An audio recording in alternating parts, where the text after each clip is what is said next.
నారా లోకేష్ జగన్మోహన్ రెడ్డిని తీవ్రంగా శపించారు. కమిషన్ల కక్కుతుతో అధికారం ఉందనే అహంకారంతో నాటి ముఖ్యమంత్రి జగన్ రెడ్డి కలియుగ ప్రత్యక్ష దైవ వెంకటేశ్వర స్వామి సన్నిధిలో కల్తీ పనులు చేశారని విద్యా ఐటీ శాఖల మంత్రి నారా లోకేష్ ధ్వజమెత్తారు. ఇప్పటికే ఆయనకు ప్రజా కోర్టులో శిక్ష పడిందని, ఇక దేవుడి కోర్టు న్యాయస్థానంలో శిక్షకు సిద్ధంగా ఉండాలని హెచ్చరించారు.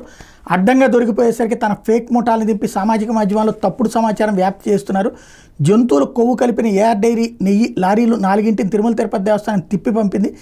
అదే ఈ రిపోర్ట్ చెప్తోంది. ఇదే సీఎం ఈవో చెప్పారు. మీ పాపం పండింది జగన్, శ్రీవారి జోలికి వెళ్లారు, చేయకూడని పనులు చేశారని ఎక్స్ వేదికగా లోకేష్ విరుచుకుపడ్డారు. ఏప్రిల్ 12 నుంచి జూలై 12 వరకు ఏఆర్ డైరీ సరఫరా చేసి నెయ్యి లారీలు, వాటిలో తిరుమల తిరుపతి దేవస్థానం తిరస్కరించిన వాటి వివరాలు పోస్టుకి జత చేశారు. ఇది చాలా కీలకమైనటువంటి పాయింట్. అయితే కల్తీ జరిగినటువంటి నెయ్యి వెనక్కి పంపించబడినప్పుడు గతంలో కల్తీ నెయ్యిని వాడారా లేదా, ఇప్పుడు మనం చెప్తున్నది ఆల్రెడీ ఆ అపవిత్రమైనటువంటి నెయ్యిని వాడారని కదా, మరి అది ఎక్కడి నుంచి, అది తేలాల్సినటువంటి అంశం. అది వాడారా, అది ఎవరు ధృవీకరించారు అన్నటువంటిదే తేలాల్సిన అంశం.